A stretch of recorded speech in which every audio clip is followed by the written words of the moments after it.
Bienvenue dans cette nouvelle édition du QG Week-end sur Africa 24. Voici les titres de l'actualité. Ouverture du 37e sommet de l'Union africaine ce samedi 17 février. Plusieurs sujets sur la table, notamment la lutte contre les inégalités, la sous-scolarisation ou encore les conflits qui secouent certains États africains. Le 3 ou le 10 mars, ce sont les dates proposées par les organisations de la société civile SOS Paix pour le maintien des élections présidentielles au Sénégal.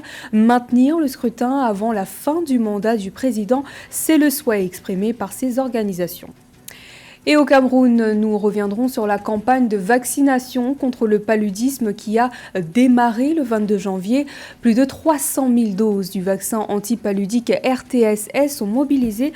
Plus de détails dans ce journal. Mais d'abord, le président mauritanien Mohamed Ould Cheikh Ghazouani a pris la présidence tournante de l'Union africaine pour l'année 2024. Il succède ainsi au président des Comores, Azali Assoumani. C'était lors de l'ouverture du 37e sommet africain à Addis Abeba ce samedi. Un sommet dont le menu des discussions était varié. Les questions de stabilité dans certains États, la réforme institutionnelle de l'Union africaine ou encore l'évaluation du premier plan décennal de mise en œuvre de l'agenda 2063 était notamment au cœur des échanges. Les détails avec notre envoyé spécial Joseph Moifour. 60 ans après les indépendances et sa création, l'Union africaine cherche encore à imprimer ses marques pour construire une Afrique intégrée, prospère et en paix, construite par ses propres citoyens et constituant une force dynamique dans l'arène internationale. Entre conflits d'intérêts, crise intermultiforme, faible volonté politique et insuffisance des moyens, le chemin demeure long pour l'atteinte de ces objectifs. Le 37e sommet des chefs d'État et de gouvernement, qui s'est ouvert ce samedi 17 février 2024, sonne le glas de la refondation de l'Union africaine à plusieurs niveaux. Pas moins de 8 défis à relever dans le court et moyen terme pour assurer l'essor de l'institution panafricaine. Nos principaux défis n'ont pas diminué de prégnance.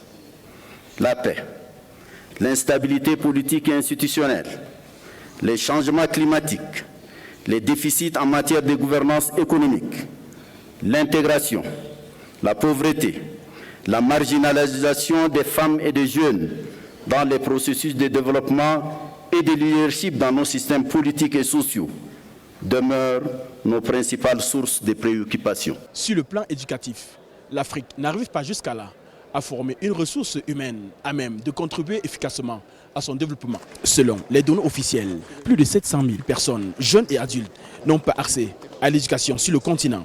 Le nouveau président de l'Union africaine, le chef de l'État mauritanien Mohamed Ould Ghazouani, a tenu à réaffirmer l'engagement de l'institution panafricaine pour garantir l'accès universel à une éducation de qualité. Il a également appelé les différents acteurs à s'impliquer dans la promotion de l'éducation en milieu jeune notamment.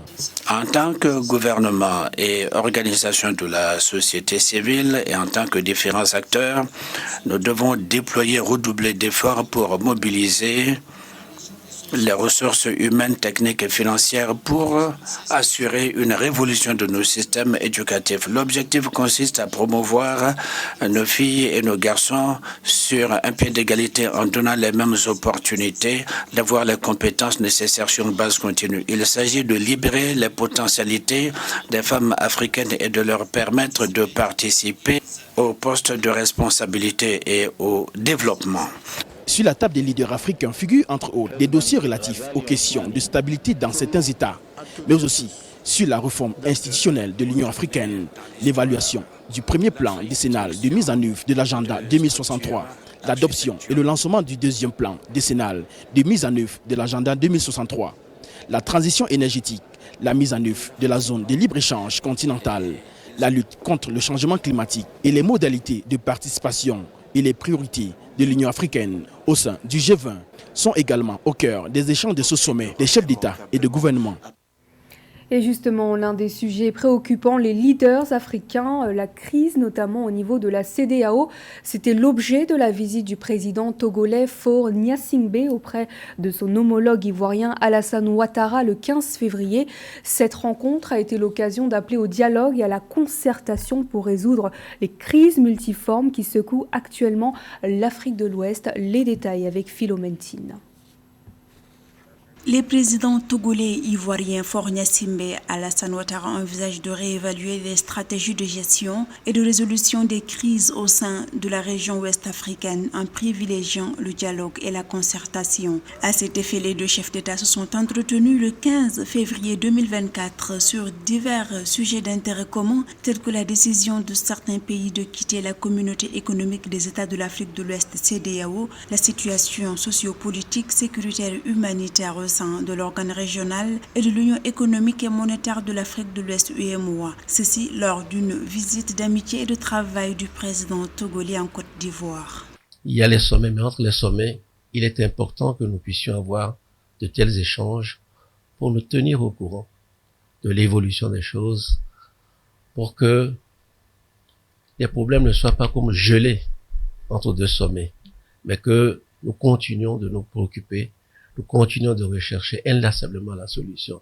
Faisant face à une crise sécuritaire persistante depuis quelques années, l'Afrique de l'Ouest reste fracturée. Une situation exacerbée par la décision des pays de l'Alliance des États du Sahel que sont le Mali, le Burkina Faso et le Niger de quitter la CEDEAO. Selon le président togolais Faure Gnassingbé, la sous-région n'a jamais connu de telles épreuves. Ainsi, il est temps de dépasser les prises de sanctions à l'encontre des pays et de privilégier le dialogue. Il indique que le statu quo d'immobilisme que connaît actuellement le bloc régional n'est plus possible.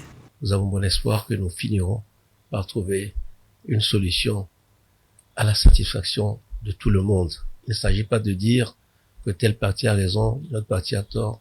Il s'agit d'avoir un espace régional qui retrouve la paix, qui retrouve la sécurité et des populations qui vaguent librement à leurs occupations. Le président Faure Gnassingbé, en sa qualité de médiateur de la CEDEAO pour le Niger, s'est réjoui de l'entretien avec le chef de l'État ivoirien et a encouragé ce type de réflexion et d'échanges bilatéraux indépendamment des sommets ou des conférences en vue de trouver des solutions pour un retour à la paix, à la sécurité et à la stabilité dans la région. Au Sénégal, la synergie des organisations de la société civile pour la protection de la paix salue la décision du Conseil constitutionnel qui a jugé illégal le report de la présidentielle. Toujours mobilisées, les 19 organisations de la société civile proposent une présidentielle pour le 3 ou le 10 mars. Cheikh Omar Kamara. Au Sénégal, la force combinée de 19 organisations de la société civile SOSP a chaleureusement accueilli la décision du Conseil constitutionnel de maintenir l'élection présidentielle en annulant tous les actes de report pris par le président de la République et l'Assemblée nationale. Devant la presse vendredi 16 février 2024, ces organisations ont clairement exprimé leur demande de tenir l'élection présidentielle dans les délais impartis et proposent les dates du 3 ou le 10 mars 2024 pour tenir le scrutin présidentiel. Avec les calculs que nous avons faits, l'ensemble des organisations de la société civile spécialisées sur les élections, que ce soit le GRADEC, l'ONG 3D, le CAP, le PACT, COSC, avec les professeurs Babagari et tout le monde, nous avons réfléchi de hier à maintenant sur les pistes de solutions et nous avons conclu qu'il est possible d'organiser les élections le 3 mars ou le 10 mars, ce qui nous permet d'avoir la passation des services au plus tard le 2 avril. C'est ça qui a motivé notre sortie pour insister sur la nécessité d'organiser les élections avant le 2 avril, date d'expiration du mandat du président. Outre la synergie des organisations de la société civile insiste sur la tenue des élections dans les délais impartis par la limite du mandat du président de la République Macky Sall correspondant à la date du 2 avril 2024, conformément à la Constitution sénégalaise. Toute autre date au-delà du 10 mars dépasserait le 2 avril. Et je pense que sur le plan technique et matériel, de sources sûres, nous savons que le matériel est disponible. Les bulletins sont déjà imprimés et même envoyés au niveau des régions et au niveau de la diaspora. Donc, à mon avis, on peut effectivement aller vers l'organisation du scrutin le 3 ou le 10 mars, après nos concertations entre organisations de la société civile. Cette prise de position conjointe de la société civile démontre une volonté forte de préserver l'ordre démocratique et la stabilité politique du Sénégal. Dans un communiqué daté du 16 février 2024, le président Macky Sall a déclaré avoir pris acte de la décision du Conseil constitutionnel et s'engage à l'exécuter. Le chef de l'État s'est ainsi engagé à respecter la décision du Conseil constitutionnel qui invite les autorités à organiser les élections dans les meilleurs délais. Lutte contre le terrorisme au Bénin, le premier essai de l'opération Métropolis 2024 a été effectué à Abomey-Calavi. Il s'agit d'un exercice militaire pour renforcer le savoir-faire des forces de défense et de sécurité. Objectif, préparer les militaires à faire face aux attaques terroristes qui menacent particulièrement les zones frontalières du pays, Leftiounou. À l'instar du Nigeria, du Niger, du Burkina Faso et du Togo, ces 4 pays voisins, le Bénin est confronté à la menace terroriste. Dans 2 départements frontaliers du Nord, la Takora et la Libori, des attaques terroristes ont été enregistrées depuis décembre 2021. Dans ces zones frontalières du pays, la menace terroriste impacte le développement et pourrait s'étendre dans les cités urbaines avec des attaques terroristes de type attentat avec des prises d'otages. Pour circonscrire et endiguer le phénomène, les forces de défense et de sécurité multiplient les opérations de lutte. Ainsi, en vue de parer d'éventuelles attaques en zone urbaine, des unités d'intervention des forces de défense et de sécurité ont mis en œuvre l'opération Métropolis 2024. Un exercice militaire de libération d'otages déroulé jeudi 15 février 2024 dans la localité de Togmendaro à Abomey-Calavi. Le terrorisme ne se déroule pas qu'en race campagne. Le terrorisme, il vient parfois en agglomération et il est important pour nous d'être prêts et de faire face efficacement le jour où nous aurons ce genre de situation. Métropolis 2024 vise entre autres à tester le savoir-faire des forces de défense et de sécurité en cas de survenue de crise en zone urbaine, tester la coordination au sein des militaires et des forces de sécurité et cultiver la cohésion des forces de défense et de sécurité. En marge de cette opération, l'aide médicale s'est déroulée à l'hôpital Saint-Luc, non loin du site de l'exercice de sauvetage d'otages de l'opération Métropolis 2024.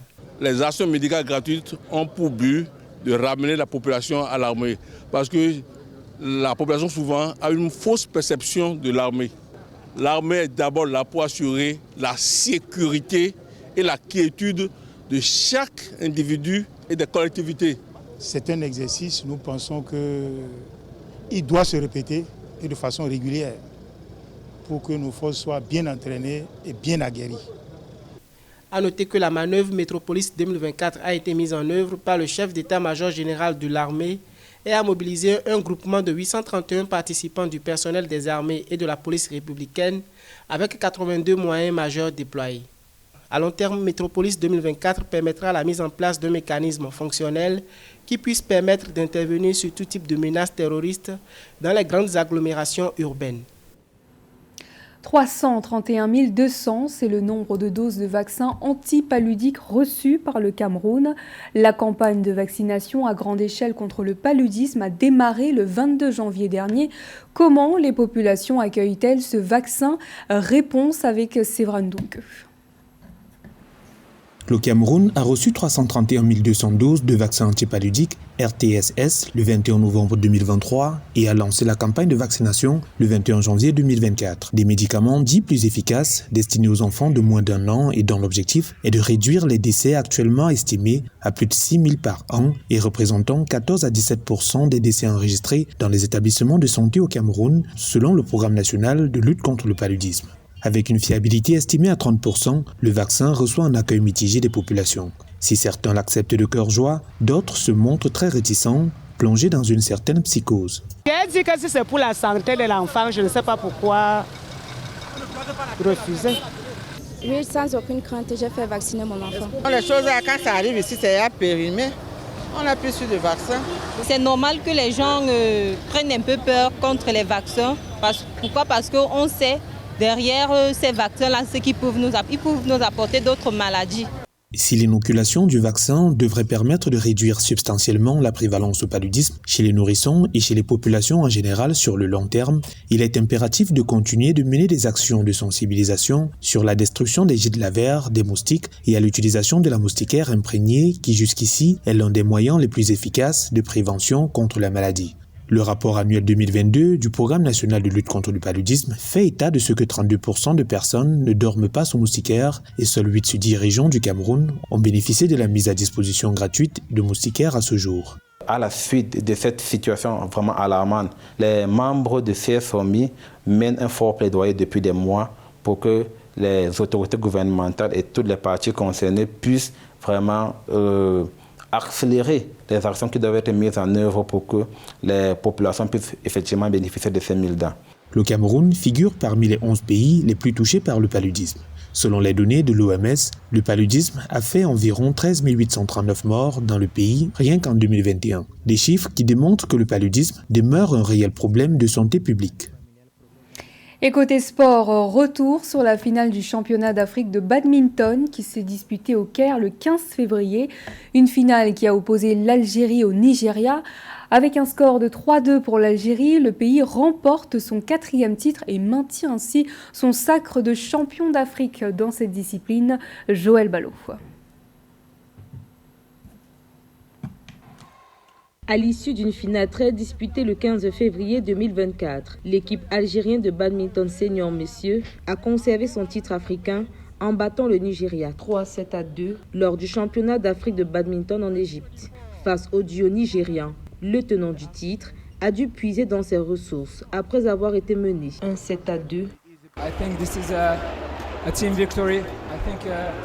Je pense que c'est une victoire d'équipe. Tout le monde était concentré à donner le meilleur de lui-même sur le terrain. Nous sommes restés unis du début à la fin du match. Même si nous perdions 2-0, nous n'avons pas perdu espoir. Nous nous sommes battus et nous avons réussi à la fin. C'est un sentiment incroyable et nous en sommes fiers. Avec ce 4e titre africain, l'Algérie confirme sa suprématie sur la discipline en Afrique. Chez les dames, après s'être imposée face au Nigeria 2-7-3, l'Afrique du Sud, pays hôte de l'édition 2023, remporte le titre féminin africain au détriment des Ougandaises 3-7-2. Je souhaite juste dire que nous sommes restés une équipe unie et aujourd'hui, nous l'avons prouvé. Au total, 80 athlètes de 8 pays ont pris part à l'édition 2024 du championnat d'Afrique de badminton. Il s'agit de l'Égypte, pays hôte, l'Algérie vainqueur, le Nigeria vice-champion, l'île Maurice, l'Afrique du Sud, le Cameroun, la Zambie et l'Ouganda. C'est la fin de ce journal. Merci de votre fidélité. Dans un instant, retrouvez une nouvelle édition de l'actualité sur Africa 24.